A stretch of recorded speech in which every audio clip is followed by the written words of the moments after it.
Welcome to Starfleet Universe On Call. I am Paul Franz, owner of Franz Games. I'm on SFU Online, FedCom Online, and Starfleet Warlord. Just a reminder how to join us. We talkcast every Thursday night starting at 9:30 p.m. Eastern Time. You can either call on the phone, just dial 605-562-0444. Use the call ID 17702. Or you can participate on the web. Just go to the TalkShoe website at www.talkshoe.com and search for call ID 17702 or Starfleet Universe On Call or SFU On Call. You should be able to find us there. But if you want the best online experience, what you want to go to is twitch.tv. That's twitch.tv/SFU On Call. And you'll find us there. You'll be able to join the chat room and watch my lovely face. And of course, you need to contact me for any reason. My email address is sfuoncall@gmail.com. That's sfuoncall@gmail.com. Also, you want to follow me on Twitter. My account's there, or the personal account is Paul Franz, PAUFRNZ. There's no T in that. Podcasting account, which is SFU On Call, and my business account, which is Franz Games, which will keep up to date with everything that's going on over there. And of course, there's the lovely Talkcast, Gets to Know podcast available on iTunes and various other feeds around the net. Some quick news from ADP this week. Romulan Border is now in stock. Also, on Monday, this July 29th, Steve Fallon broke his hip.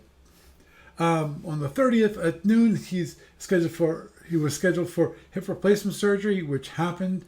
Steve's going to be still in the hospital. Actually, no, I'm not sure if he's in the hospital. Do I know?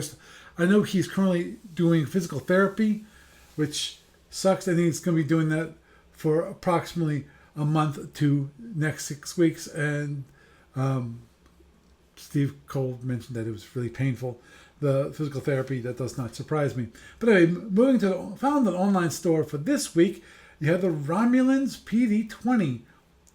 Also $24.95, like the previous PD20 modules. Also, it's everything you ever wanted to know about the distant cousins of the Vulcans, the royal family, the role of the Praetor, the great houses and how they wheel and deal in the back halls of the palace, the role of the Intendant's Department, intelligence services, and the Praetorian teams, colony planets, and the previously unknown suppressed races along the galactic rim, the development of the cloaking device, and much, much more. Moving onward and forward to the SFB Online tournaments, Sapphire Star 17 tournament. Currently, there are already 16 signups, so you don't really. We've gotten some more additional signups, but I'm going to assume that Steve Petcher is going to notify them that they are currently backups for the tournament, because we're still waiting for Petcher to come back so that we can start the tournament. Moving on to the online client, that actually is an updated release that I just released this past weekend. Again, it's one of those things that it takes me like 4 hours to complete the whole process. So that's why I try not to release it too much, because it just takes so much time to just release the product. But anyway, I fixed the issue with exporting units. Also, I released the update, which I viewed to you guys months ago, which is the copy paste drone loadout feature, which is really cool, and I think everyone will enjoy it. Those who want to set up their drone loadouts and so forth will be definitely appreciate that, especially because you can save them off, and it's really kind of cool. If you haven't watched the video, please do. I will probably record a separate video for just people who have the client. I might just do a copy paste, cut out that little part of the podcast and post it up on YouTube as a separate video. Also, I fixed the problem with launching drones in the Federation used in Federation Commander. And also on the SFB side, I removed the log/notes tabs because I don't think any people were really needed to be in a tab. So I changed them to be a tab. I removed from the tabs So there's 2 less tabs, which is good. I'm trying to slim things down, and now they're just pop-up windows. You can still bring them up. You can still view them. You just have to right-click on the board and select Show Logs or Show Notes. And yeah. Moving on forward, when it comes to the library report, there's nothing happening there. No updates for the SFU or FedCom. So with that is the news for this week. Then it's me, Salon Professor, welcoming you, the star of the universe, on call. And tonight, you got Moi, the beautiful Moi. And we have Gary. Say hi, Gary. Hi, Gary. Cool. And at the moment, I don't see Doug on, but he might stop by a little later this evening. In the meantime, I'm sorry, I'm bringing up Twitch, and I'm hearing about how Amazon, they're losing money on Twitch, they're losing money on the Echo products. And it's like, okay, you're obviously getting a lot of money from your web services, your AWS, and probably from a lot of your selling through your store. What else? It's like, I don't know. It just seems weird to me that they're going to be losing money and still having them running, and they're talking about, oh, we're not sure what we're going to do about Twitch and all this kind of thing. Well, I guess we'll just have to wait and see if they completely either sell off Twitch or shut it down, because it's costing them money. I doubt they'll shut it down. It's a question of how they're going to make money, or at the very least, I would hope even if they would make money, break even. So it's worth having it around, and I'm not sure what else they're going to do with it. I was hearing from the Daily Tech News Show. It's a podcast I listen to. Tom Merritt was mentioning how he thinks they should do like a TikTok style videos, and I go, I don't think so. Twitch is always known for live streaming.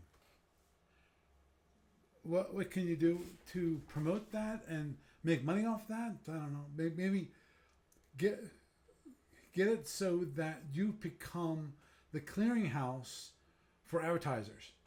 I think I didn't know that. Dave was just mentioning that the post office is now selling D&D stamps, Dungeons and Dragons, for those who don't know what D&D are. Which, if you don't, sad. I'm sorry. Okay, just want to double check. I wasn't talking on mute, which would be interesting. Forgive me. But anyway, yeah, I disagree with that. As I said, I think in theory, Amazon become a clearinghouse for advertisers and have it so that you have interstitial ads that you can ask. Basically, you have the people who stream, especially the larger streamers, if you can put in ads, and what you can do is you can tell them, okay, we're going to be doing an ad now, or gives a countdown to ad, and then say, okay, so that they can kind of sign off while the ad is played, take a break, and then come back. But that I think I would think that would be one way of making money, or at least cutting in half. The idea of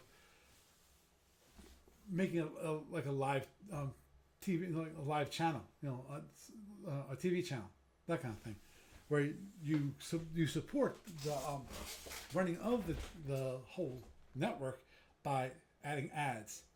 That you work as the clearinghouse for those ads, and then the people who do the streaming can get a little money back from those ads that are placed on the Twitch network. But you obviously Amazon will get the large portion of the ad, so ad money. So I think that would be a good idea. but that's me. Speaking of ads, because just before the start of the recording, I was mentioning that the KBO League has a live streaming service available in North America. It's SOOP. I don't know if you're meant to pronounce that soap or soup, but when you're actually watching it, not only do they have ads between breaks, like say each half of the inning, sometimes they'll actually put an ad on the screen between pitches. Like the camera angle will be at such a way that the pitcher is facing down to the bottom right, and there's like a big patch of grass beside him. And then in the grass, you'll see kind of like a bubble of like a mini car, or you'll see some guys doing something or whatever like that. So basically, just in case there weren't enough matches thing already. So, but I suppose in theory, depending on how much empty space a streamer had, like in their feed, then they could have something like that come up or whatever. And I mean, it wouldn't be ideal if used to the more PBS side of things, but it would be better than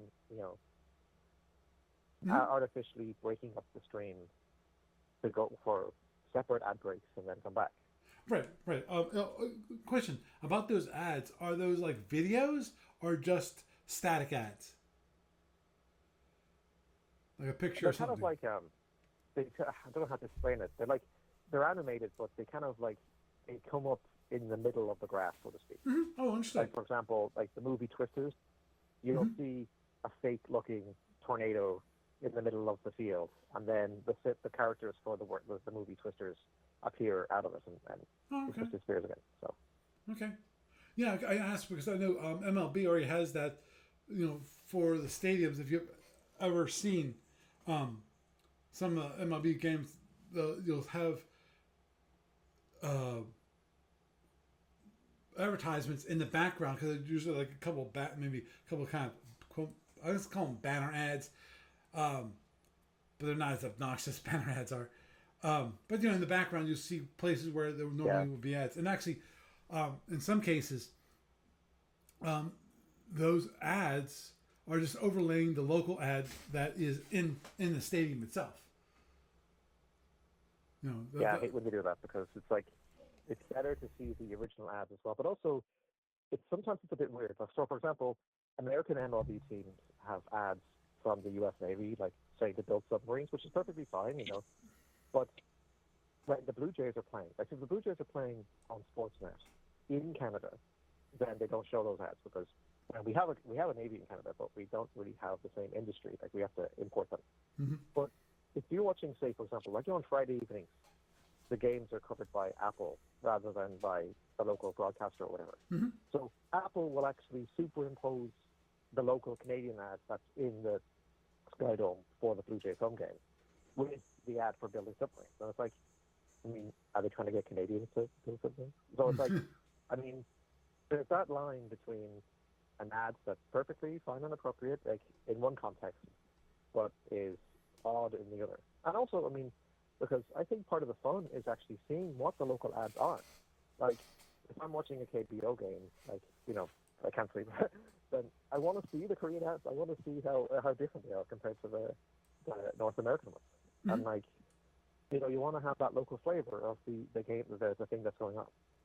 And so there's that kind of, like, line to be kind of hovered around in terms of how much of the experience are you presenting is authentic to the place that it's in, and how much of it is being directed by computer graphics that detract from the local experience. Does that make sense? Yeah. Oh, I totally understand. And actually, that's one thing that bothered me at first, but I've gotten used to it, which is, as of this year, MLB has added ads.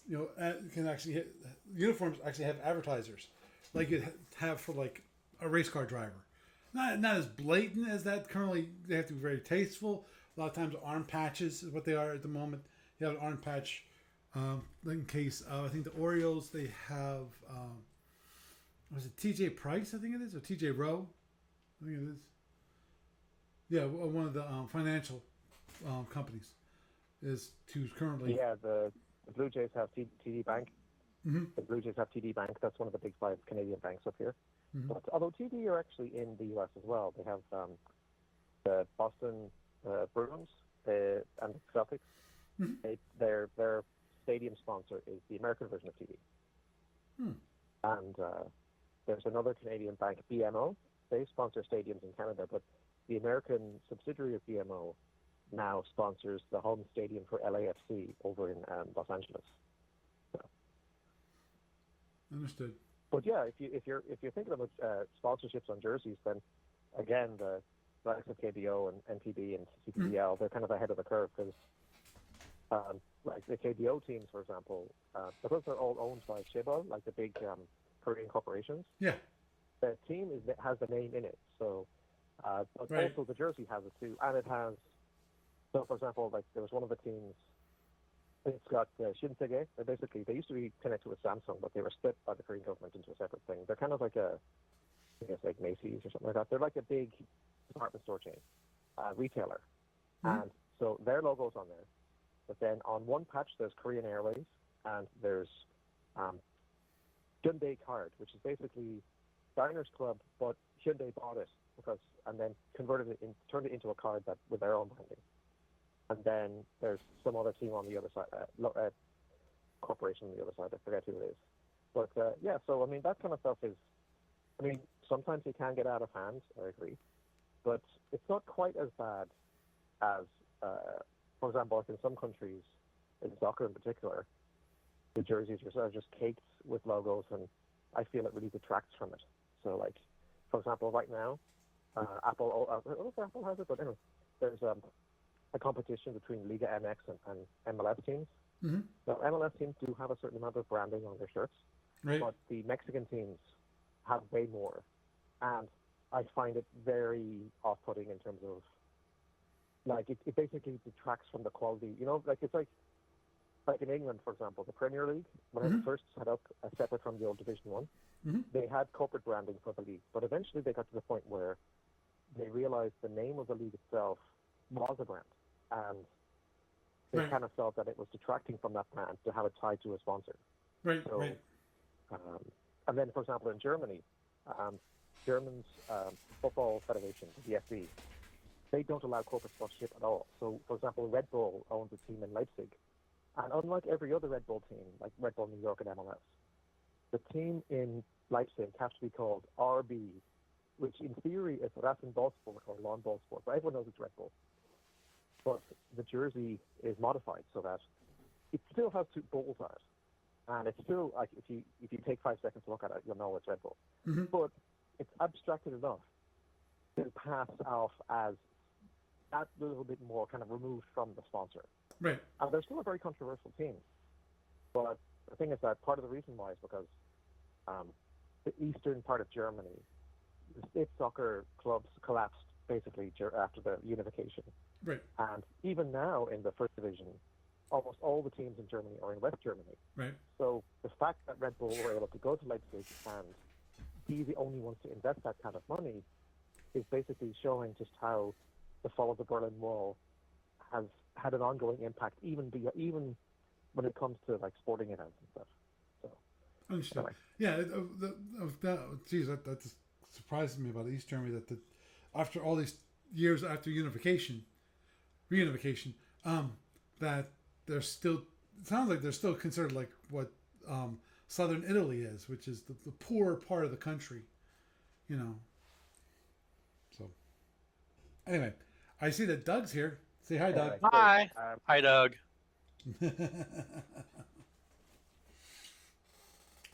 So, how's everybody doing tonight? Good, good. Oh, before we start anything else, before I forget again, there will be no podcast next week because I need to pick up my wife very, very early in the morning on Friday.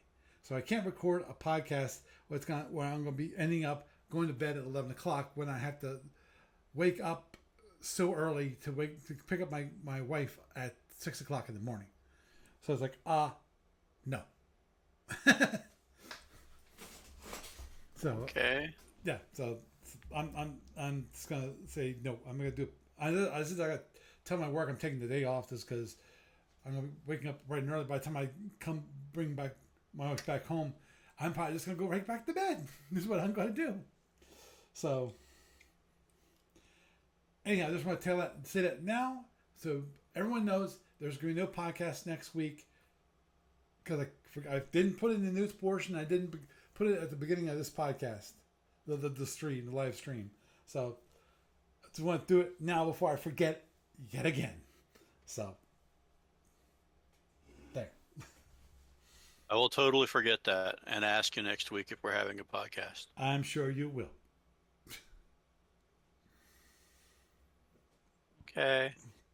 Well, onward and forward. Gary, you said there was something about the Borak that you had an idea about. Okay, so before I continue, before I begin, I just want to pass on my best wishes to Steve Cole, and I, along with everyone in the ADB community, I'd want to wish for him a speedy recovery as is possible given the circumstances. Mm-hmm. Same here. Jeez. So, okay. So, if you think back to Module C6 and Module R4J, they both came with multiple timelines that were presented as, at least somewhat plausible. Right. What if this happened? What if that happened? And so forth. And the result is basically allowing the empires in those modules to be playable in the modern alpha era. Now, when it comes to the Borak, now they're still technically in playtest because they're in module E3. They're not in a full C module, at least not for now. Although I'd reckon that they probably need to be split up into other modules. So, for example, their early years materials should probably be in module Y4 rather than being in module C7 or C8 or whatever. Mm-hmm. But for now, at least, there's only two versions of Borak history. One of them is the real one, where the Borak were basically interspersed with the Hydran colonies in the off-map. And so, for example, there'd be often cases where the Hydrans and Borak would agree to colonize the same star system, and it would be mutually beneficial until the Hydrans got paranoid when they lost the homeworld the first time and drove the Borak from space. Right. From that point on, the Borak became a subject species, but treated more or less the same way that the exile species were treated on map later on. So still running their own affairs, still settling various planets, and even sometimes the Hydrans would basically transport Borak. They'd be willing to transport Borak to new colony worlds so that they could expand their reach within under Hydran rule. But the second version of events is the one that the deception history, the one that they basically used to try to spoof the coalition in the general war. That one basically pretended that there was actually a separation, like a neutral zone, so to speak, between a part of the off-map zone that's Borak and a part of the off-map zone that's Hydran. So in that version of events, there was no intermingling of colonies. The Borak were way off to they're basically off to the far side of the Delta sector from the Hydrans. And so they basically continued to survive as their own empire, at least in the simulators. Right. But that still sets them as it's basically non-historical because it doesn't match how the Borak and Hydrans actually met. Right. But it still keeps the Borak away from the rest of the Alpha options because one of the things that ADB has said is that the off-map zones between the Lyrans and Hydrans cannot meet. That there's the void further along actually extends all the way across the Delta sector. So there is no way to travel from the old colonies directly to the Lyran Far Stars Duchy or back again. You have to go onto the map and then go back off map again. So that basically means that even if the Borak deception history was true, they're isolated. Like there's no way to actually get them part of until the Andromedans invade, basically, because the invaders can try to reach them in the off map or wherever they want to. And I'm not entirely sure if either version of history is really ideal in terms of actually giving people at least the same kind of plausibility that Module C6 gives for the parade and current bonds. Mm-hmm. So I had a different idea, and I wanted to run it by you to see if you thought it made sense or not. So, in the historical timeline, the Hydrans and Borak, when they first met, their relations were amicable, but they weren't anything more than trade. Like, there was no military alliance, there's no further economic or political union or whatever like that. But it could have been. Mm-hmm.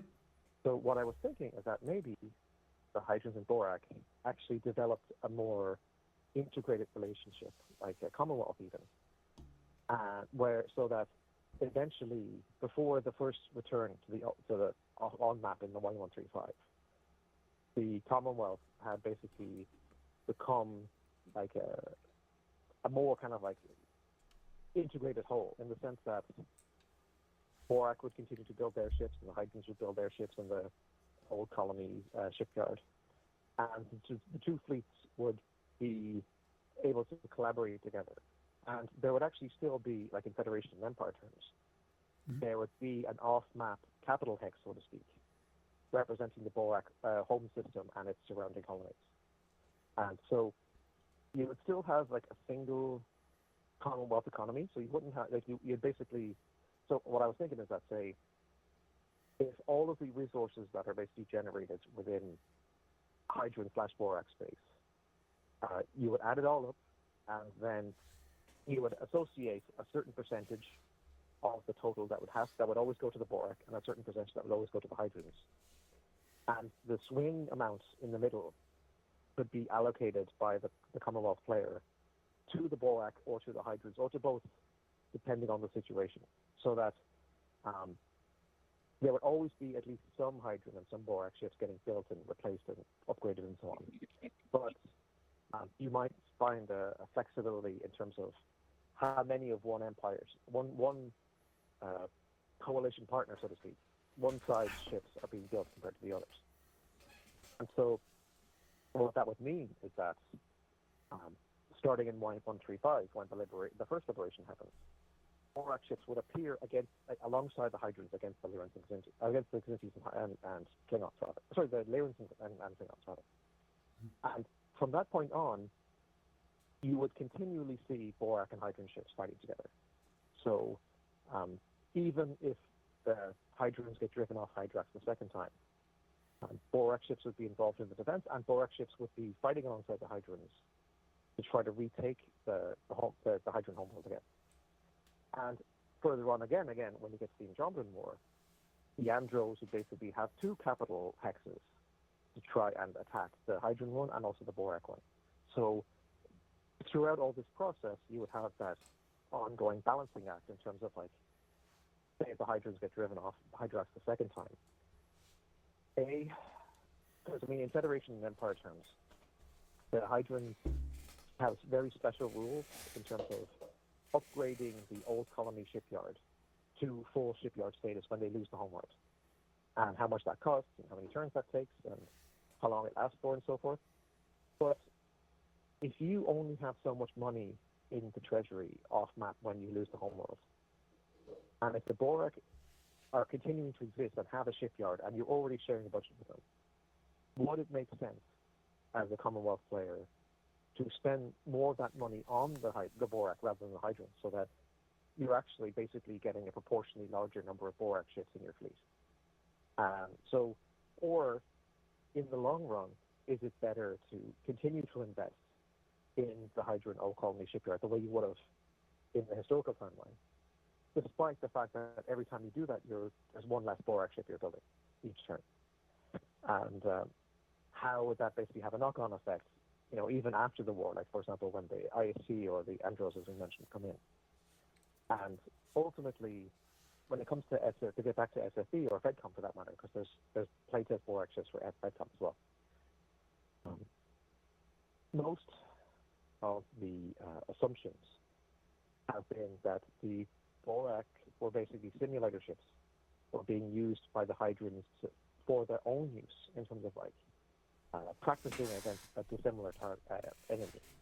But if the assumption is that the Borak and Hydran ships are actually fighting on the same side, and they're having to basically combine their fleet tactics and basically find ways that they can work off each other against Lyran and Klingon opposition, how interesting would that make things go, in the middle years of the General War area, or the area of ships and so forth, in an SFB or FedCom perspective? So, long story short, if you basically merged the Hydrans and Borak into a joint faction and had them basically be who the Lyrans and Klingons are fighting, do you think that would be more interesting than rather keeping the Borak off map or having them just be conquered as they were historically? Well, here's the problem. I think it's an interesting idea to have them more of,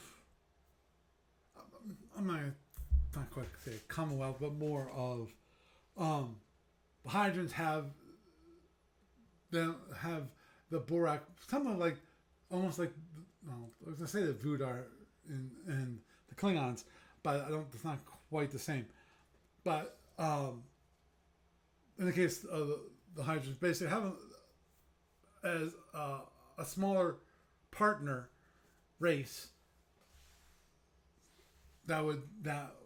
slash empire that would be part of the whole Hydran empire. I think that probably seemed a little more reasonable overall when it comes to more.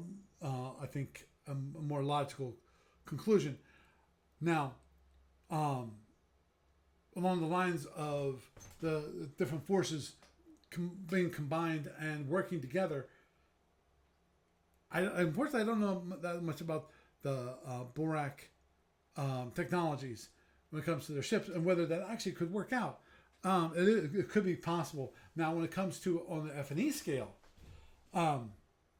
obviously there's always a question when it comes to F&E and introducing a change like that to F&E. I know it's currently it'd be considered an alternate history, but it has definitely have some effects overall when it comes to the overall board game, the overall F&E game itself, because of if some of the economic resources that normally would go to Hydrax, the Hydran Empire, are funneled over to the Borak, you're gonna have some reduction in resources available for the Hydran. Therefore, they're also from what I understand in the F&E terms, the Hydrans are a weaker empire versus the Klingons, and that's why they basically are completely pushed off map. And the whole idea of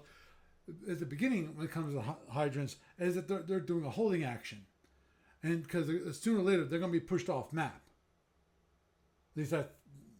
And when it comes to the schedule for the ships, and I don't know this for certain, so anyone knows F&E better than I do, which is please speak up, and feel free to email me sfuoncall@gmail.com, and that is that when it comes to production, my guess is that there would be some limitations on what you actually could,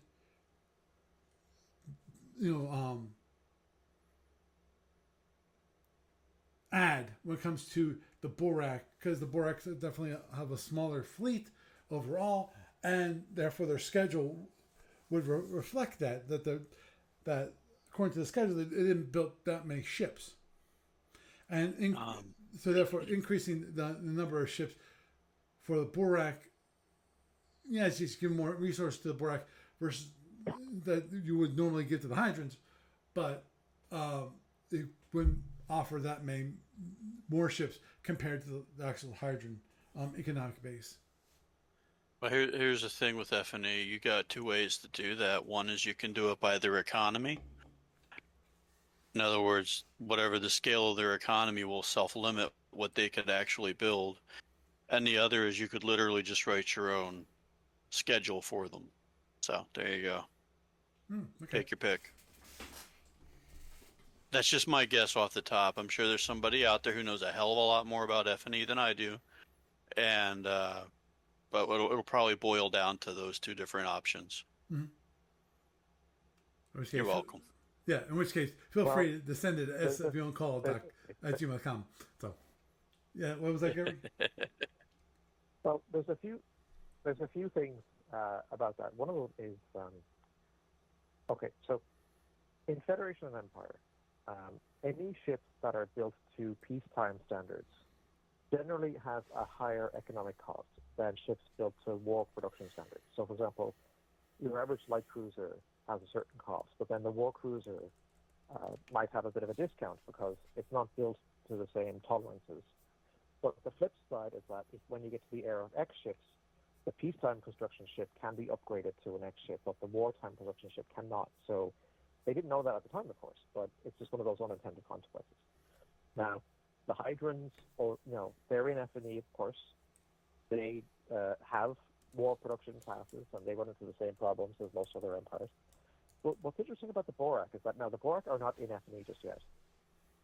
But according to the data that's in Module E3, they have a quote-unquote war cruiser. But it's not really a war cruiser. It's still the old light cruiser with a bunch of refits. So it's not cheaper than another empire's true war cruiser. So in economic terms, you're basically paying that much more each in terms of economic EPs to build / upgrade all those cruisers, or the destroyers for that matter, because the war destroyer is the same sort of thing. It's basically a refit to their standard destroyer. And the flip side, though, would be that when X technology becomes available, the Borak are in a better position to upgrade their ships to X tech because their fleet is all peacetime construction standard. So, but then on the other side is, now to go back to your Vudar example, in standard F&E, there is no Vudar.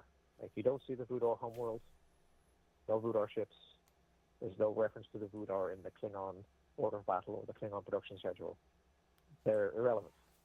But if you go to F&E minor empires, they actually tell you which hex the Vudar capital is in, how much it produces. There's actually two versions of Vudar economy and order of battle that they have. One of them is the fake one that the Klingons used to convince everyone that the Vudar were really neutral, or that they had broken from the Empire. The second one is the lower one, the real one, where they still were part of the Empire, but they were kind of like a satrapy, where basically they were a diplomatically convenient excuse to hang on to 3 Hydran provinces at the end of the war. And in that one, there's rules in terms of basically they have to, any economic points that they generate in the territory that they're assigned, half of it has to go to the Klingons. So only half of the resources that they're generating within their territory do they actually keep for their own ships. And that basically means that their production schedule is not great. But it's not supposed to be, because the only reason the Klingons even let them have ships in the first place is because they have the radiation tolerances to be able to function close to the energy barrier, where Klingon ships themselves can't work very well. Right. So there is a quasi-close comparison, but in this case, the Borak situation would be somewhat similar but somewhat different, because there are the same, there are somewhat comparable atmospheric issues, because Hydrans live on Class S gas giants, and Right. the Borak live on terrestrial planets. So the same kind of planets that the Klingon and Lyran exiles in Hydran space live on.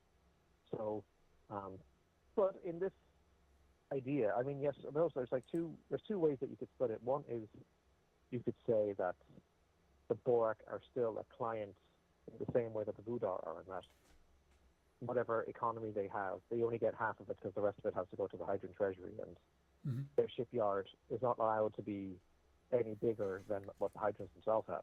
But the thing is that the Hydrans have been shown to be more pragmatic in their relationship with other species compared to the Klingons. Like, the Klingons are more, doctrinally speaking, they have to be the ones in charge, and they would not tolerate a merger with another species that was on more equal terms. It has to be the Klingon Empire. It can't be the old king Commonwealth system. Whereas the Hydrans, I think, would be more willing, especially if it's basically the alternative is to be subjected to the Lyran and Klingon domination.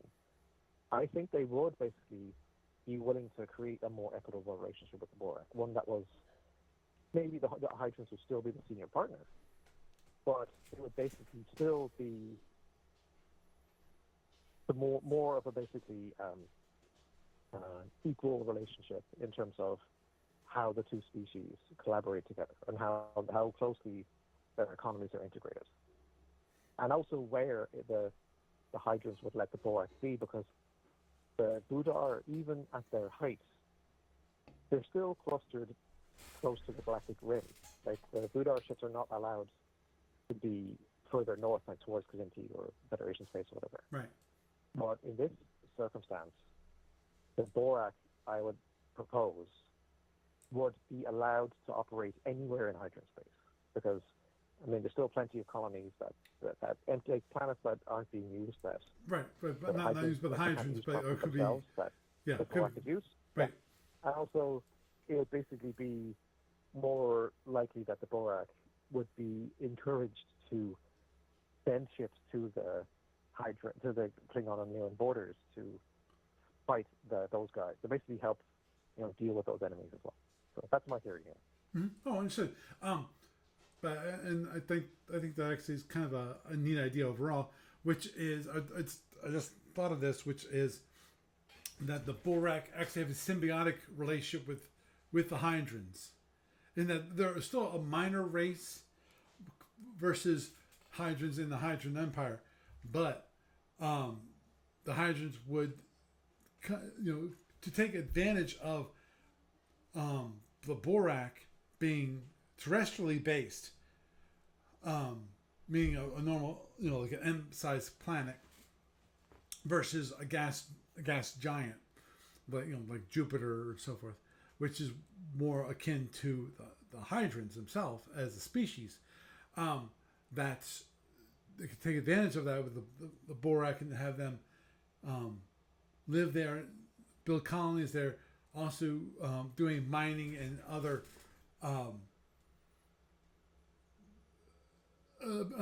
other things on that planet, agricultural and that kind of thing, which would be economically beneficial to the Hydrans, and I would think it'd be a heck of a lot easier than trying to take advantage of it either using an automated system, robots and that kind of thing, or having Hydrans actually on those planets, but they're stuck in these encounter suits all the time,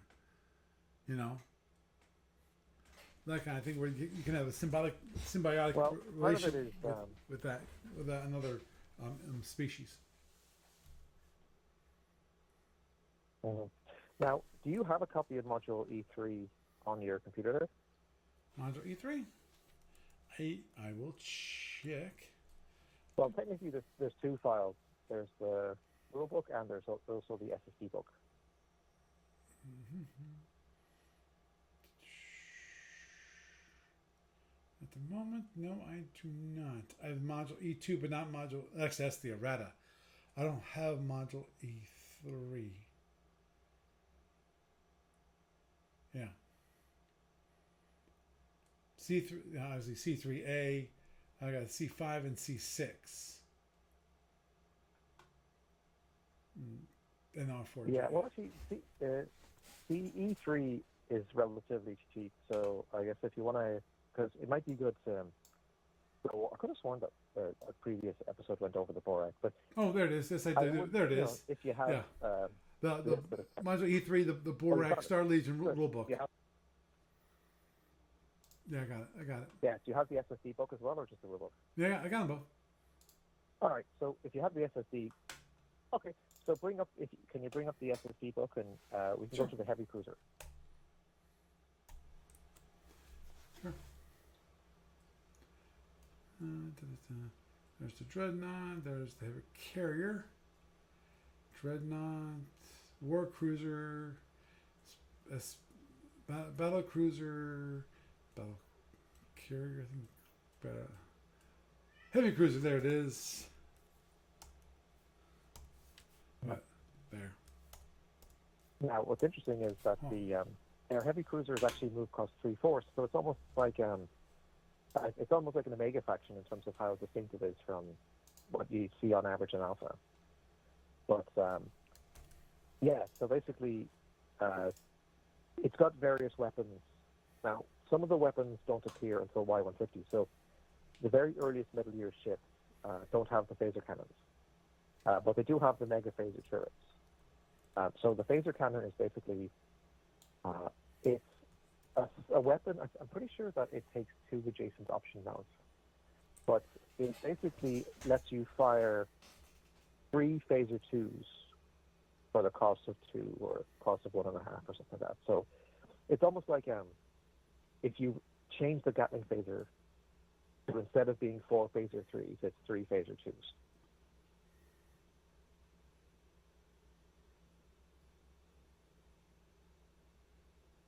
Okay. And the turrets, the mega phaser that's in the turret, it's the same mega phaser that's from the old module P6, but so it has smaller cannon firing arcs. But in this case, the turret basically allows you to fire in 60-degree angles, which still means that there's some, like, dead zones that you can't fire in. But it basically gives the weapon more flexibility than it does in a fixed mount. Understood.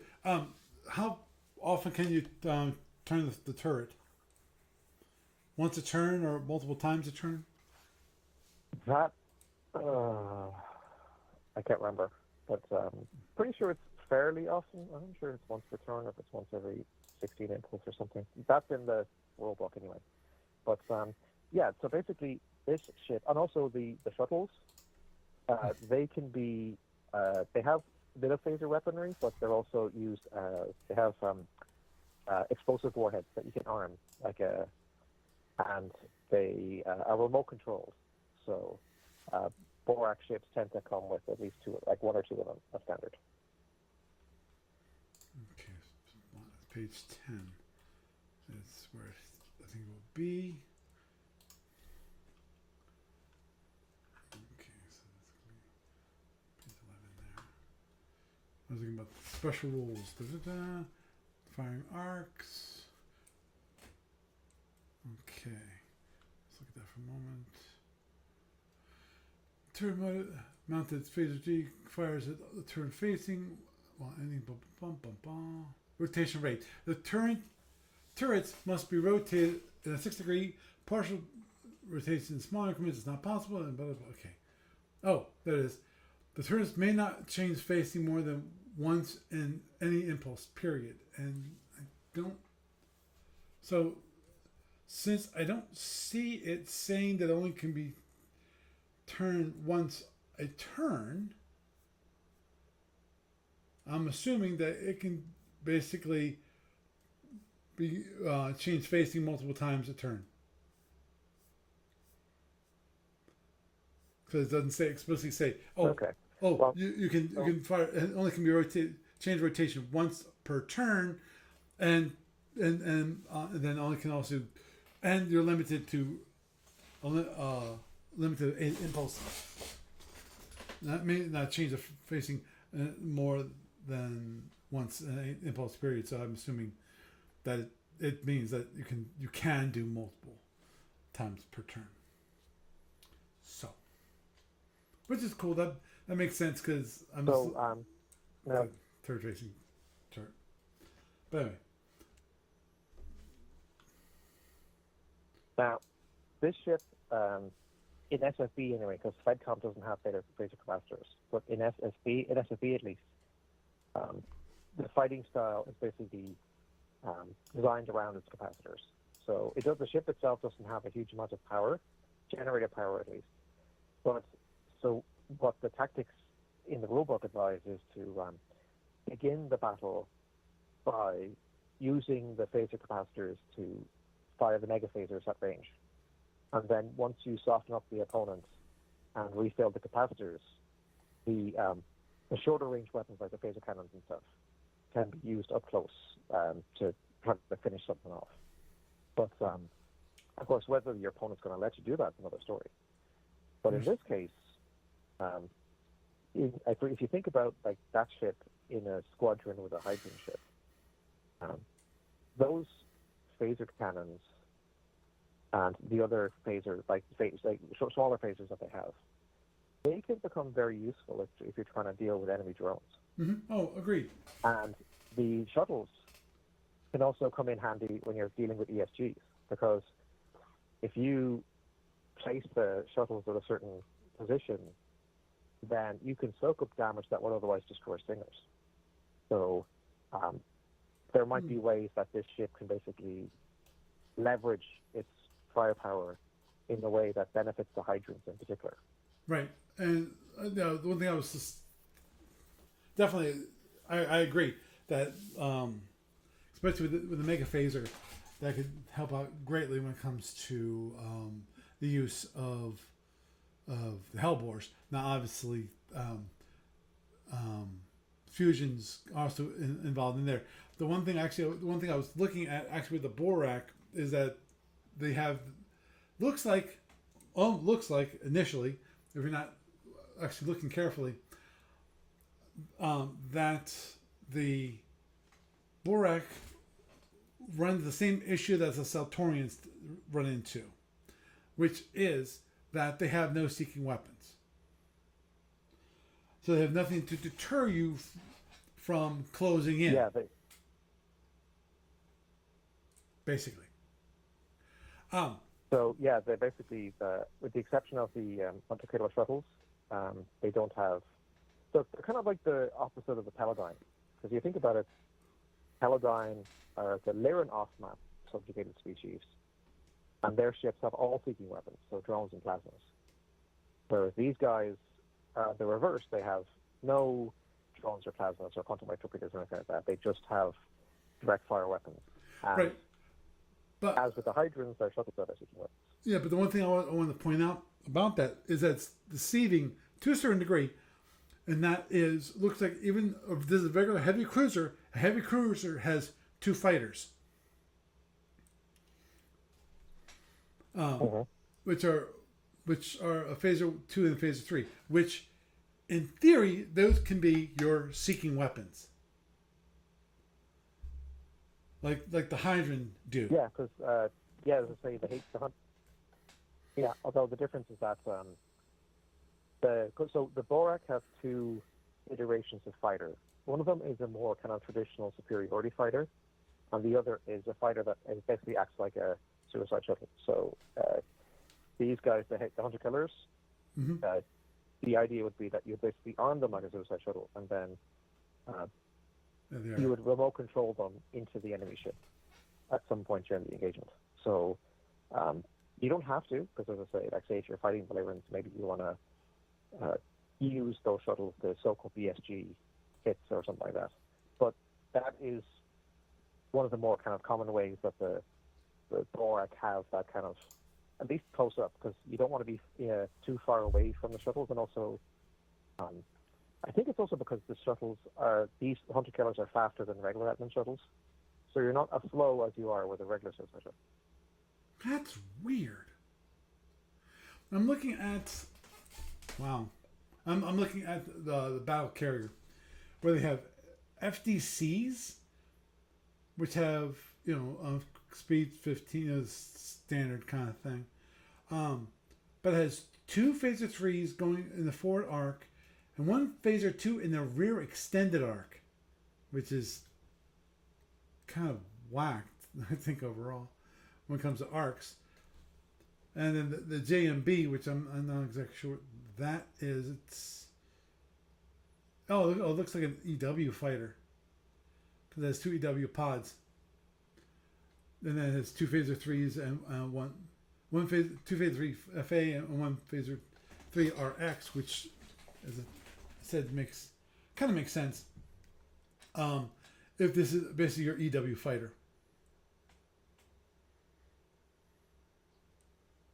Well, I guess the Borak fighters are designed to fire into the oblique, so you're not going directly. That's where the RX Phaser 2 would come in. And but I think part of it's basically due to the engineering limitations involved with it, because I guess the Borak have to work with certain options in terms of like what they can or can't do.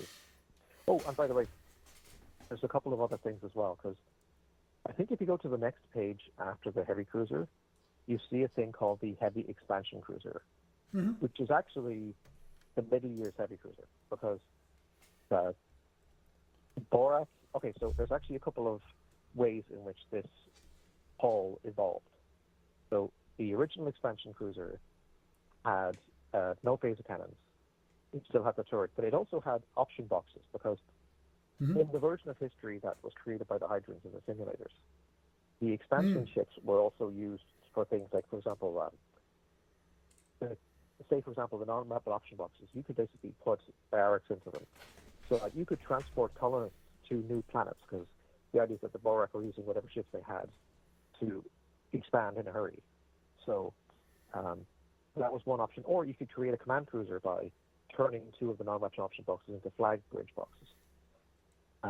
But then, according to the history at least, in Y-150, the phaser cannon gets invented, and also the Borak are said to consolidate their territories. So they refit the ship into the standard heavy cruiser, and so they get rid of the option boxes, and they add the phaser cannons, and so the ship becomes more powerful as a combatant. But then, on top of that, there's a later refit where the later refit basically allows them to fire the phaser cannons as a single phaser one, instead of firing it as three phaser twos. Right. So say, for example, if they have to do depending on the situation, like if the situation warrants the longer range of the phaser one compared to the short range of the phaser twos, they can do that. So, basically it's, but it's interesting to see the parallels with how the Hydrans are developing, because in the middle years, the Hydrans developed the Stinger 1 and the Ranger and the Lancer. So it's got weaker warp engines, and they don't have any Hellbores yet, but they do have the fusion beam, and the Stinger 1s don't have the phaser G, they just have a single phaser 3 and the 2 fusion beam shots. So their battles are basically being fought up close. So a Borak expansion cruiser with its mega phaser is actually giving like a squadron a different, dynamic at range. But then if you fast forward to the time when, by the time the Hydrans do develop the Hellbore and they develop the Stinger 2, the Borak have basically added the phaser cannon and the refits of the phaser cannon to their suite of weapons. So now the two sides have basically got new technologies that, when used the right way, could overlap even further. Like, say, for example, if you've got like a Dragoon, you don't have as many fighters, or in SC, you've got no fighters at all. So your short-range punch is weakened. But if your friendly Borak cruiser is flying alongside you with its phaser cannons ready to go, then if you're on a reload turn for your Hellbores, then whoever tries to come close to you will basically have to fly through those phaser cannon shots and mega phaser shots, whatever, to get to the Dragoon. And they might not want to do that. So basically, and even though so the Borak are not given Aegis fire control, because the assumption is that they've got enough phasers that they don't really need it. But even without Aegis, you're still basically turning their cruiser into a de facto heavy escort for that Dragoon, or for maybe a Hydran, like a true carrier or something like that. So maybe instead of building escort variants of their war cruisers, they're putting a Borak cruiser in there, like a Borak war cruiser or heavy cruiser instead, and they're getting the same de facto effect from its phaser suite.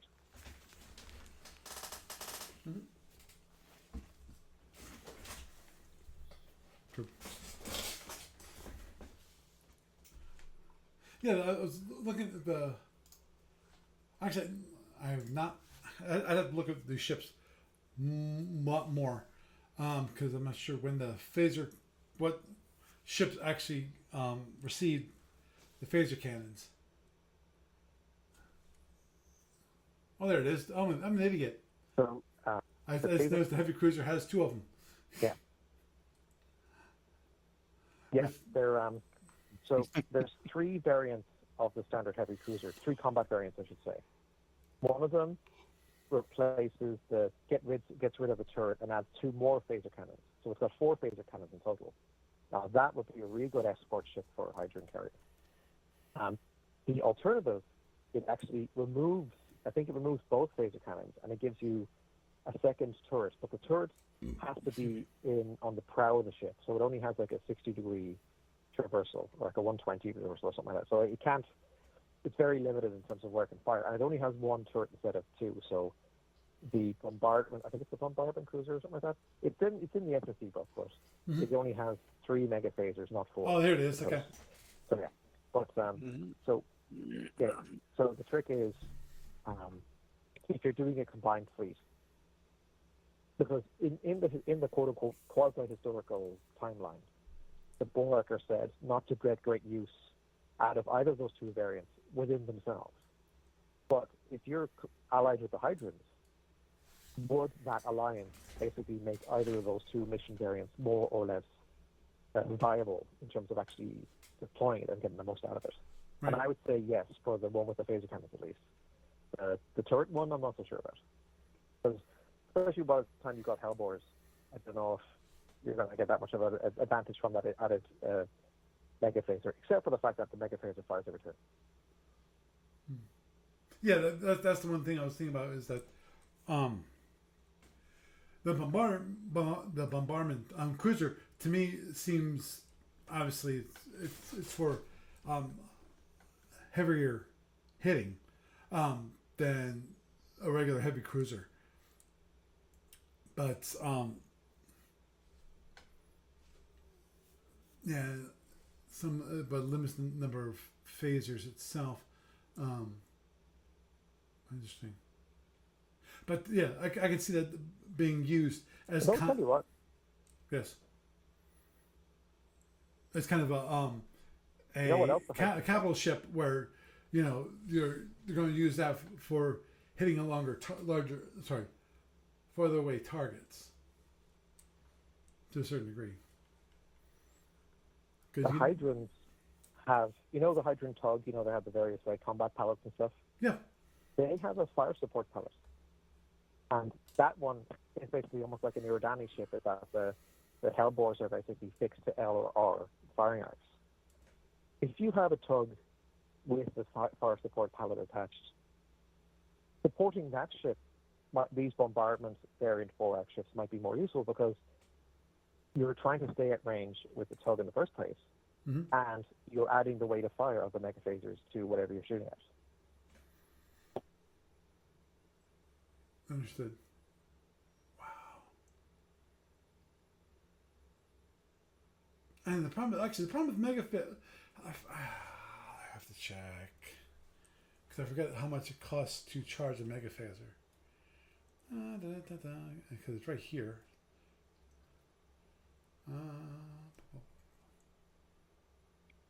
Direct damage. Oh, come on.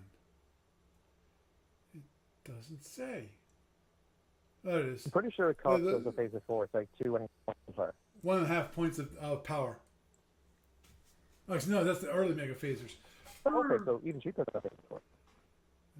Yeah, I think the standard one is 2. But the other thing to bear in mind is that it's worth taking care to note each mega phaser and each phaser cannon, how many phaser capacitor points they're adding to your ship. Because, I think that at the start of each turn, start of a game or rather, if you have weapon status 3, I suppose, your phaser capacitor is full, but the size of the capacitor is, I guess it's 1 point for every phaser 1 or 2, then it's half a point for every phaser 3, and I want to say it's every 2 points for your phaser cannon, and it's 2 points for a mega phaser. Yeah, definitely 2 points for mega phaser. If you are not using... They have it, and for the phaser cannon, I think it's 2 points as well. I might be mistaken. Cannons. Yeah. So you basically have to.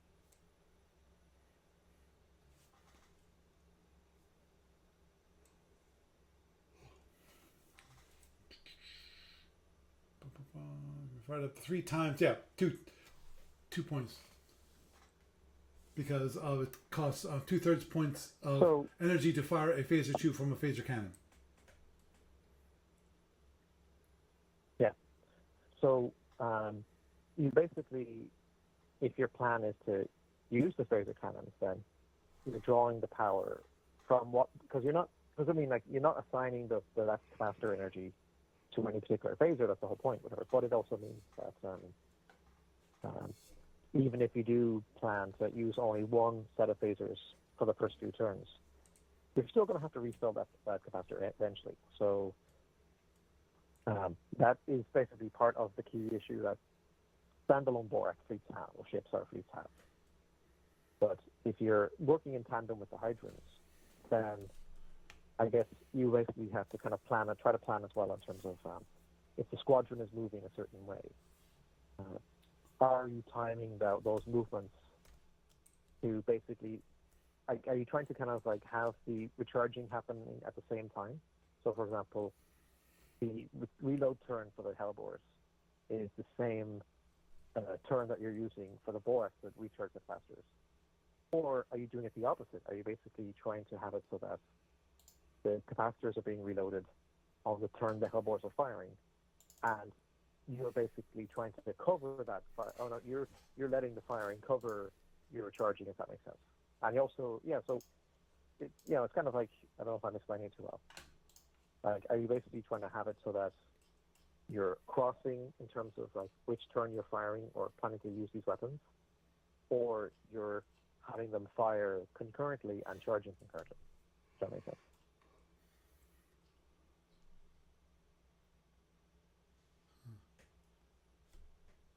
Yeah, sorry, I was just.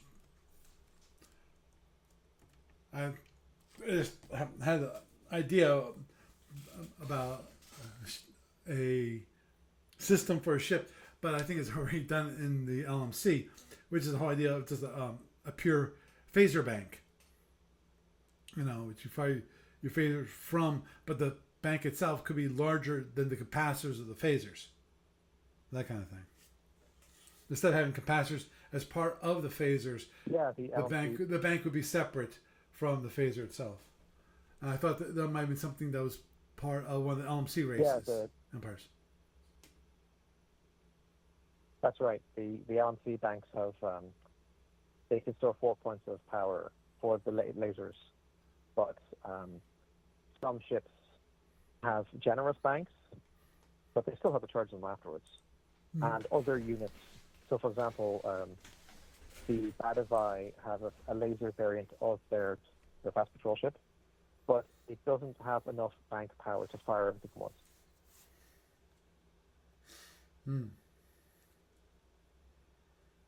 Okay. I'd have to look at C5. Actually, I was just looking at it, and I don't have the ebook version. My guess is it's probably in the box, which is right over here. So I could have swore you told me you just saw C5 in your files there. What was that? I did what? Because earlier, while you were looking for E3, you were going through some of the PDFs that you saw, and I could have sworn you said you saw C5 there. Oh yeah, I got something. I got the C5. I got the SSD book. I don't have the rule book. Okay. That's So the problem. But yeah, so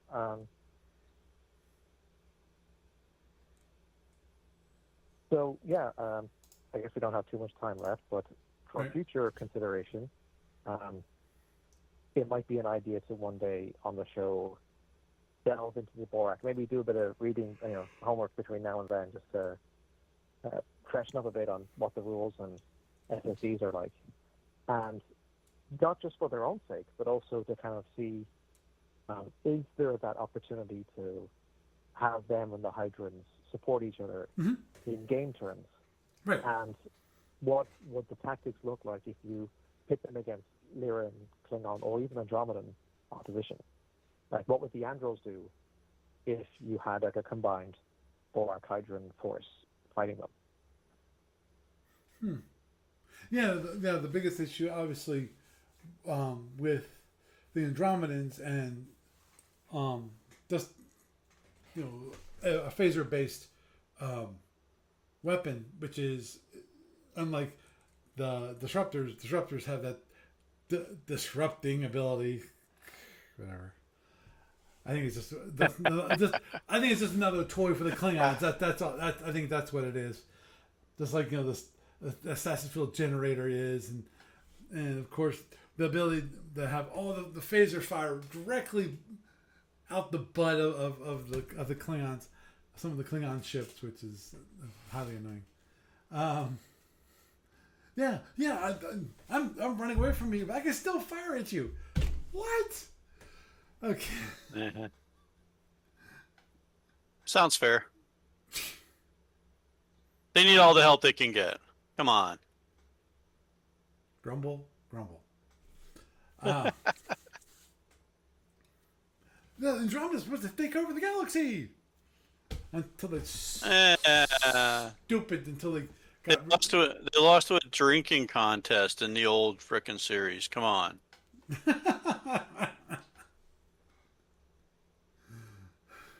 And they're going to be the rulers of the galaxy. Yeah, okay, gotcha. Couldn't hold their liquor with Scotty. What good are they? I think you talked about the Andorans. Technically, they're not the same. No, that was the Andro one. Okay. Well, hello, kitty cat. Yeah, my cat is gone at the moment. Yeah. My furball has decided to say hello. Hi, Dakota. Omaha. Omaha. Damn. That's okay. Forgive me. But anyway, okay. So now all you need are Utah, Gold, Juno, and Sword. What's that? Oh. I was saying now all you need are Utah, Gold, Juno, and Sword.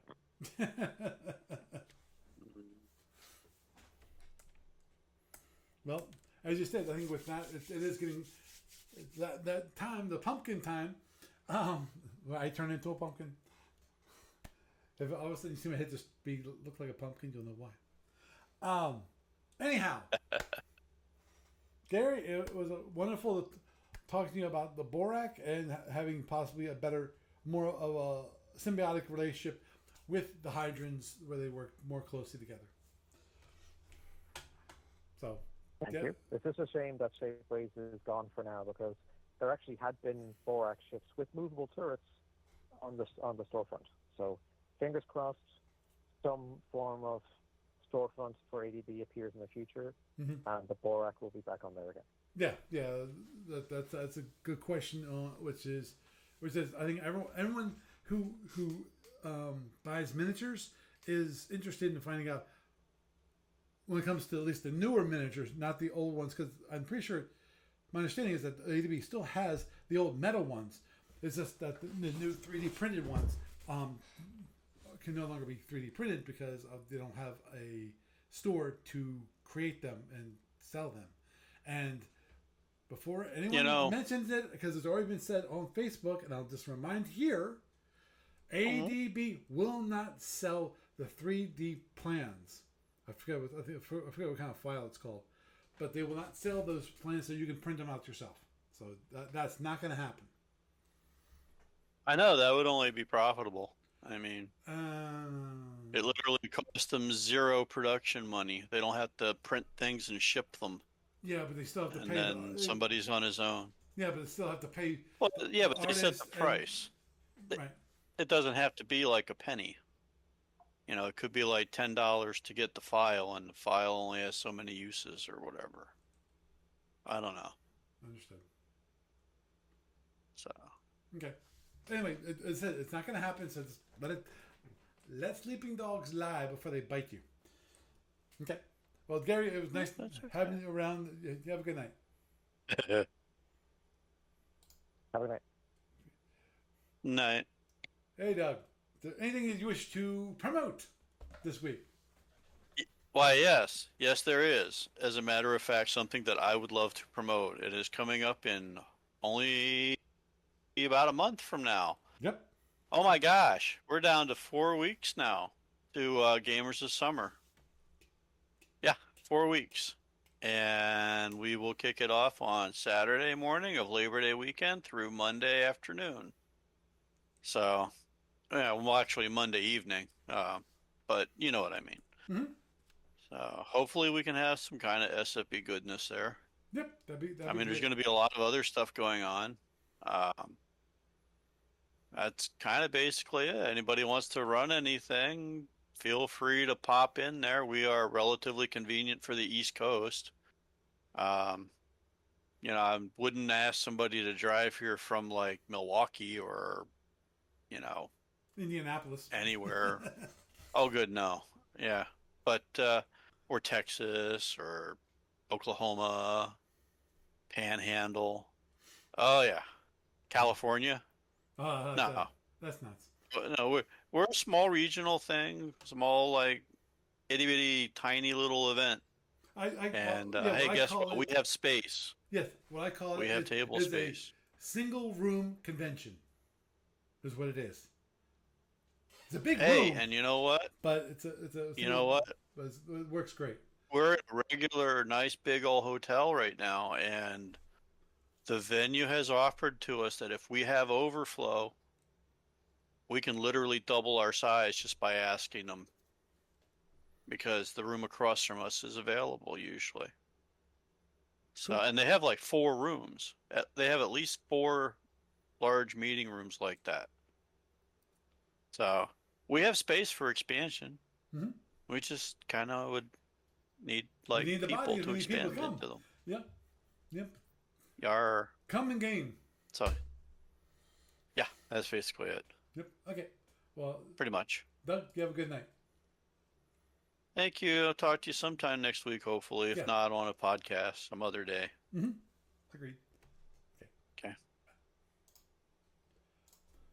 So, had a nice little discussion there talking about the Borak and the possibility of having a more symbolic relationship with the hydrants and how that would affect both F&E type play and obviously some tactical implications if there was a combined fleets when it comes to the Boraks and the hydrants, which would be interesting to do. So, with that, I am Paul Franz, and I bid you a good night.